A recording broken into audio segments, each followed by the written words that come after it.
Friendo, Steve here. Well, Larson. And welcome back to Going In Raw. It's time for a news brief. What we got first up on the agenda today, Larson? Well, you want to talk about Becky dropping that NXT Women's title to Lyra Valkyria last night at Halloween Havoc Night 1? That was kind of surprising. Shocking. I was shocked. Shocking. I was shocked. I was at Winco, and I opened up the old Instagram, see what madness it's feeding me these days, what Gore Gallery-esque content it's feeding me, and lo and behold, Lyra Valkyria kind of like a counter to manhandle slam into, it looked like a roll-up of some sort, of like a takeover kind of thing, and then got the 3. Oh, my goodness gracious. Yeah, it was a bit surprising. You know, Becky's had that title for about, 40-some days, I think it was. Yeah. Had a lot of defenses on Raw, a couple in NXT. Had a great match against Tiffany Stratton at No Mercy. And I guess if you look at especially the video package, the really well-done video package they had, highlighting Lyra and Becky's history together, made sense to a degree that if anybody was going to beat Becky, at least in the near future, other than Jade Cargill, it would be Lyra. Surprising, yes. I don't know if I'd necessarily qualify it as shocking, but it was a bit of a surprising turn of events, yes. For if nothing else, the WWE Instagram account had a caption on the video. It said, shocking. Oh, therefore. But no, you know what? You're right in retrospect. But literally, yes, absolutely, in retrospect, yeah. Dude, you and I actually at Friendo Club Wrestling right now, there is a video where we grade all the current championship reigns for all the current champions. We did Becky Lynch and Dom Mysterio, and we had to cut it out because both of us were like, it's not it was, I think we gave her like a B or B minus, B plus, something like that. B, something like that, yeah. Because none of the contenders seemed like they could legitimately beat Becky Lynch. Now, I don't think Lyra, I don't know what her finisher is, but I don't think it's a counter to the manhandle slam. No. So it's not like she beat her might for might, move for move. No. But I was, shocked, maybe not, but really surprised at this. But then seeing all the great video packages, like you've already said, all the great video packages, it seems like, hey, if you're going to make a person, this is how you make a person. And her history with Becky Lynch, you got to give somebody these big names who have been through everything, main event of WrestleMania. You got to give a young person a break at some point. Yeah. And it did seem like that Lyra Valkyria would be the person to benefit from that break. I'm glad that they went through with it. I thought it was cool. Yeah, that was cool too. Let me ask you this question, because Jade was on NXT last night. We had discussed Jade being the one to beat Becky for that belt. Yeah, right. The NXT Women's title. Even though Jade was on NXT last night, do you think the title change happening last night, does that increase the odds that Jade starts out in NXT or decreases the odds? Yeah. Goes way down, because I think that if Becky had remained NXT champion, I think that would have been the perfect way to give Becky that. For Becky to give that big rub to Jade Cargill. Jade wins the NXT championship. She holds it as kind of like a mid-card main roster title. She makes it into a big deal, and everybody in NXT is chasing after her. Mm-hmm. Evidently, that's not the path they're going, and Jade honestly gets nothing by beating Lyra for the NXT title. It's like, oh, she beat Becky. Either Jade needs to start off like wiping the floor with people who are as young as Lyra, or she's now the champion of their developmental brand. I don't think Jade gets much of that. Jade needs to be rubbing shoulders with main roster. At this point, people are going to be Hall of Famers. That's how you continue to make her into a big deal. Do you agree or disagree with that? No, I agree. Those are my thoughts as well. That with Lyra beating Becky, I thought that kind of decreased significantly the odds that Jade was going to be in NXT. But who knows? I mean, right now they're doing a good job of featuring her on all brands, and making us wonder as viewers, where is she going to go? Mm-hmm. Where is she going to make her official debut? Yeah. And just having her on NXT, there's even though Becky dropped the belt, I expect the NXT to still kind of do whatever they can to continue to get good numbers. They were close to 800,000 again last night.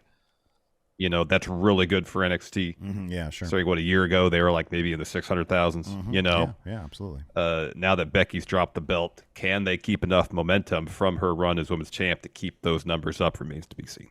Yeah, I fully expect them to cycle back in. I know Dama's already in North American champion. They're gonna cycle in somebody from main roster, like a bigger name. I think if they keep because here's the thing. They have plenty of people at their disposal on main roster that they can cycle into NXT. And in fact, back when it was Black and Gold, you and I used to advocate for that. Yeah.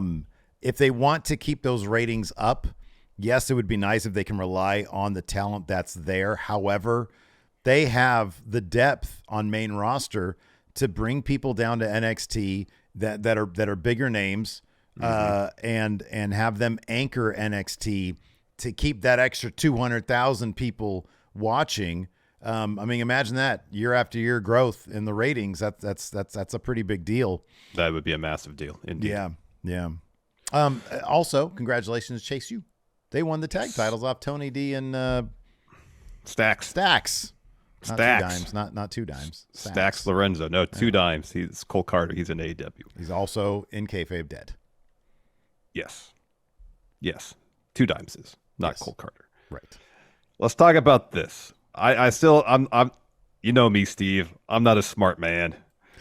We're both a couple of smooth brains. Yeah. Yeah. I don't want to include you in my statement, but I appreciate it. yeah.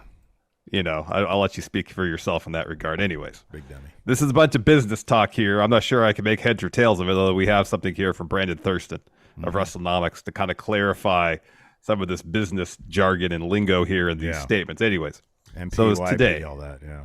Yeah, TKO parent company Endeavor. Of course, TKO Holdings is the merge company, or the company of the merge Rawgate Mutant business entity that would be in UFC. Right, yeah. So Endeavor announced today that they are evaluating, quote, strategic alternatives for the company. Of course, when WWE said they were evaluating strategic alternatives, that meant they were selling the company. Yeah, man.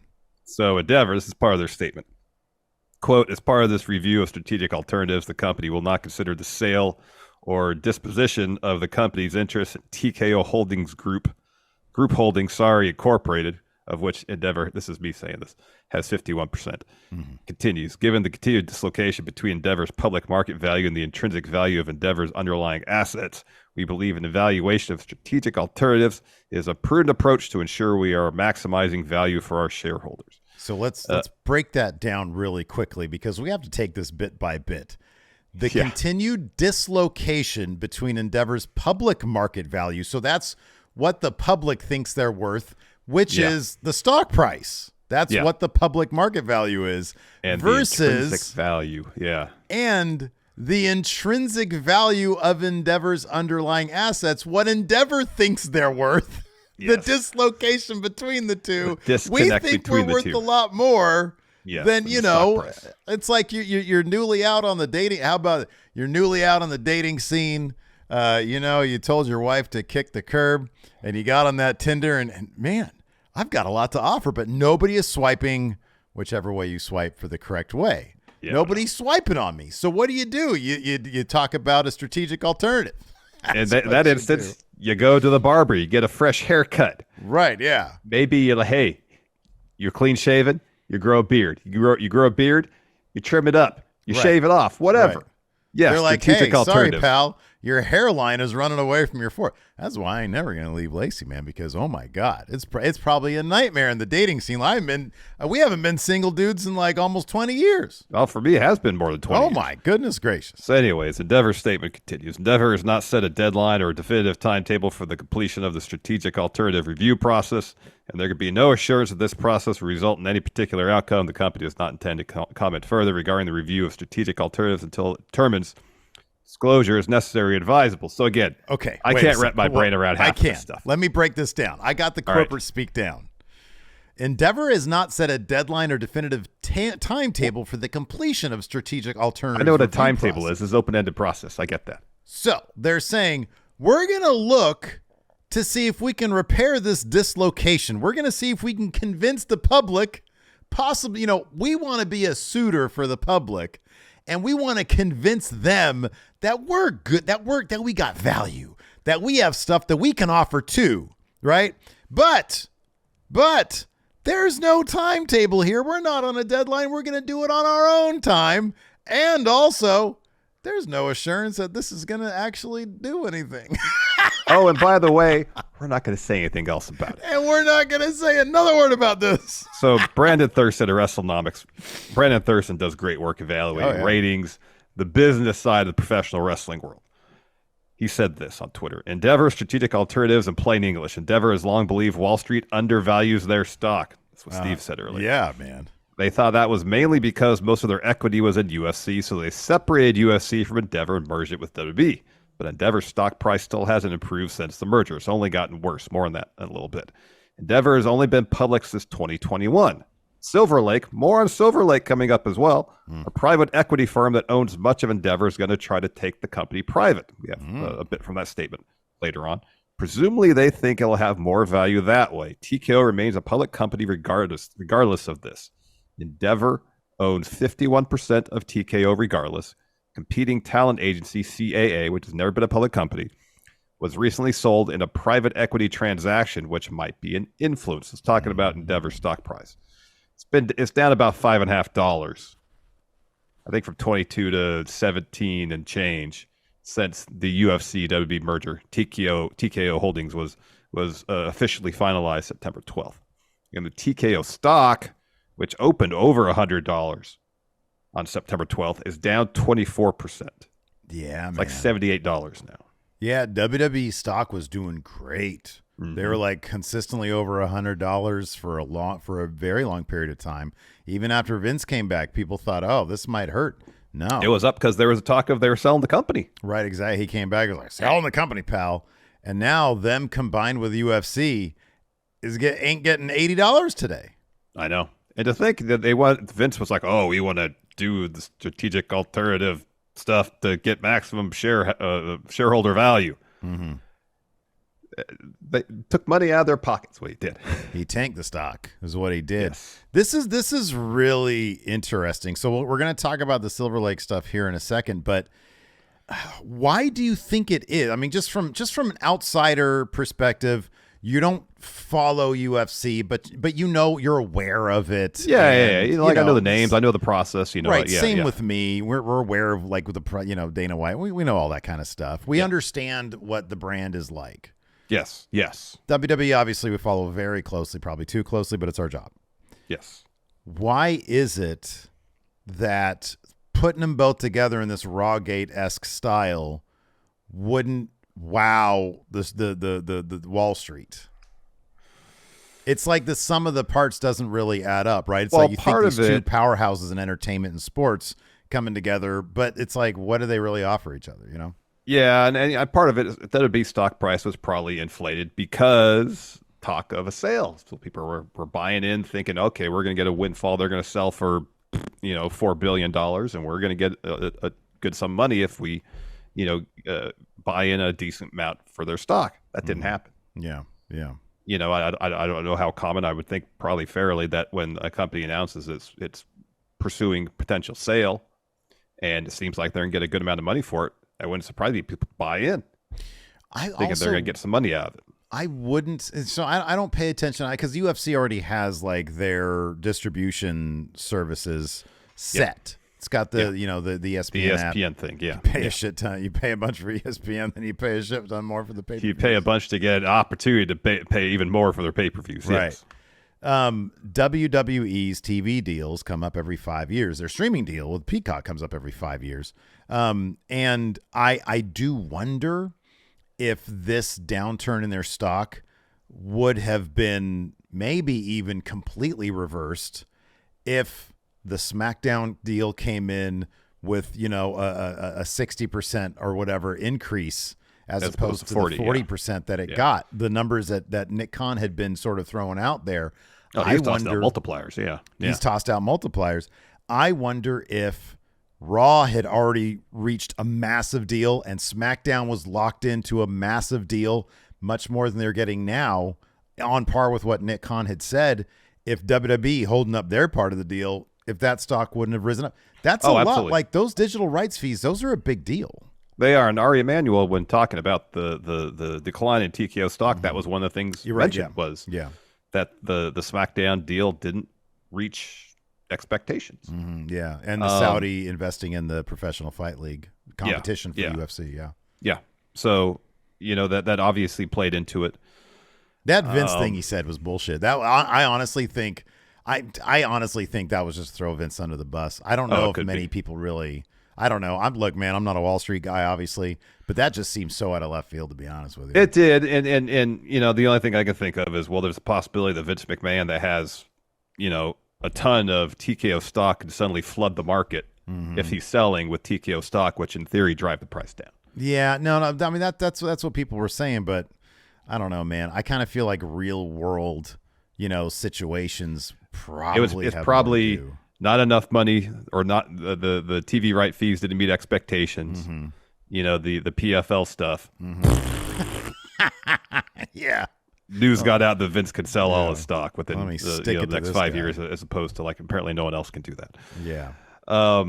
So there's probably the three reasons, and maybe even in order, but there's not to say there's not a potentially massive gap between reason 2 and reason 3, So Larson, please explain everything to do with Silver Lake. What is this? They're a private equity firm. Okay. Right. Specializing in technology. That's the extent to my knowledge. I did a single Google search on Silver Lake to see what they were about. And that's all. They do own 71%. They said as much in their press release I'm going to talk about here that PW Insider had. So they got 71% of the voting power in Endeavor, the Silver Lake company. They had a press release. Wait a second. What? 71% plus Endeavor's 51%. What kind of Steiner math is going on? Silver Lake has 122% voting power in TKO Holdings. I think you just figured it out, Steve. So this is what Silver Lake had to say. Silver Lake is committed to strategies that deliver value for all shareholders of Endeavor. To that end, Silver Lake is currently working toward making a proposal to take Endeavor private. Silver Lake firmly believes in Endeavor's business and is not interested in selling its shares in Endeavor to a third party, nor in entertaining bids for assets that are part of Endeavor. Yeah, so they want to buy all the stock and take it off the stock market. And they want to make it private, and then it's a YP, not an MP. Then they're not beholden to public viewpoints about their value. I guess so apparently that's just a thing that's happening lately, is that things are like, oh man, no, we're gonna go private now. You do the IPO so you can get a bunch of money. Yeah, right. Yeah, you get an influx of capital into your business, and maybe at a certain point, they're like, all right, now there's the dislocation about what we think we're worth versus what the public thinks we're worth. Well, guess what? Let's take the company private, and we don't have to worry about any of that. Right, exactly. We'll say what it's worth, God. And then 10 years down the line, guess what they're going to do? IPO, or they'll sell IPO again. Yeah, right, exactly. Or they'll sell it to Disney. The Disney WBD friggin' Sony conglomerate in 10 years. I know. The one media company that'll exist. Yeah, exactly. Oh, anyways. So make of that what you will. I do kind of suspect. You got to, man, I don't know. So I read one thing that said WWE can't be sold off by TKO 5 years. 5 years. Except Vince could sell his stock. He was not subject to that window. Or that you better not sell now, man. That shit's down 24%. You need to ride that wave, Vince. Oh my goodness. He'll be a billionaire regardless if he sells all stock. And you kind of have to wonder, as this next story is going to talk about contract extensions for soon to be free agents in the WWE, whether all the business stuff over here with Endeavor and TKO Holdings might have something to say about all this. So along with Drew McIntyre, well publicized or well reported that he's a free agent to be in 2024, there are other talents, numerous talents. Steve found a list of them today when we were shooting some stuff for Friendo Club. I did. Almost 24 talents whose contracts are set to expire by the end of 2024. Yeah. And according to Fightful Select, most of those talents have yet to be approached about a contract extension by the company. Talent the Fightful spoke to were expecting contracts talks to start up once the UFC WWE merger was finalized, but few have happened yet. Fightful does note that there, quote, have been a few negotiations here and there, but usually with talent who approach WWE for raises. So seemingly the vibe I'm getting from this story is that maybe, potentially, in years past, WWE, especially a free agent or soon to be free agent, they really want to retain the rights to, would reach out and start talks. That seemingly isn't happening now. Like it's the talent that has to instigate conversations. The WWE is not doing that, if I'm reading this thing correctly. Yeah. Few have happened yet, and few negotiations. Usually, talent who pro. Oh wow, yeah. I mean, let's see here. So I've got the list in front of me. I got this from what is this? ITNWWE.com. Take that for what you will. But it does actually seem to sort of jive with what Fightful has had out there before. Does it say that Drew McIntyre's contract expires April of 2024? Yeah, no, it does, and it also has like LA Knight says it's LA Knights is at the end of 2024. Right. New Day's end of 2024. I mean, Pat McAfee's sort of a different sort of situation there. Alexa Bliss, March of 2024. AJ's is coming up soon in January. Oh my God, he's making $3 million per year if this is correct. Wow, good for him. Yeah, I mean, honestly, a bunch of these. There's not. I'll put it this way. Out of all these, there's one that's January of 2024. If this is to be believed, AJ Styles is the only one that's January of 2024. Otherwise, the Usos, they ain't going nowhere. Mid-2024. Drew is in April. Plenty of time for that. Shinsuke, August. Sheamus, April. Wade Barrett, doesn't really matter. August. Sami Zayn end. Ricochet mid-2024. So it doesn't look like there's all that many that are like pressing matters for January. Yeah. So maybe it's just a matter of, I know that WWE in the past typically has gotten well ahead of the contracts coming up. In 2018, 2019 especially, they were really aggressive about signing people. A much different time because of AEW. It was a much different time. Yeah. They wanted to be going to AEW at the time. Yeah, right, exactly. But these days it's like, hey, business is hot. They've got the leverage. I feel like there's going to be more people wanting to go to WWE than people being disgruntled about their role in WWE, with the exception of maybe just like money issues. But again, given that all things are sort of fluid when it comes to money situations because of the Endeavor deal, it wouldn't shock me to see people wait and just sort of see this play out, because there's like one person that's January and the rest of them are mid 2024. So, that's one thing Meltzer said when talking about Drew McIntyre's contract. It's like they have time, and it's like like you said, what are the talent going to do? Hey, can we discuss our contract? Why? What do you need to go to AEW? Go to those other guys. You gonna go? What, you gonna go sign with TNA? Yeah, right. How about end up on the CW with NWA 2 in the morning? At 2 in the morning. Yeah. Anyways, that's so rude. We shouldn't be saying that. Let's talk about this. Oh man, Larson, you ready? Speaking about, never mind. I had to segue and I lost it. You ready to book some plane tickets to Europe? Because maybe fly out at 2 in the morning. WWE announced today they're going to hold their first premium. Oh, what's German for premium, Larson? I don't remember. Premium live event in Germany with Bash in Berlin, happening August 31st, 2024. According to Fightful Select, that may not be the only premium live event happening across the Atlantic. Larson, what's French for premium? I don't know. All right. Well, according to Fightful, internal schedules within the WWE have Paris listed as the city for Backlash 2024, though Fightful hasn't been able to confirm that the show has been finalized. Ready to have some crepes, man. Let's do this. Oh, yeah. Let's go. Good. Yeah, man. I've never been to Paris. I've been when I was 10 years old. I actually remember it quite well. Like we walked up we climbed the Eiffel Tower, not from the outside, not like the Spider-Man situation. They have like stairs through the middle of it. We did that. I saw the Mona Lisa, saw that guy. I heard it's very small. It is. Yeah. It's like 11 by 14, something like that. Maybe even smaller than that. Yeah. It's really small. 9 by 12, maybe.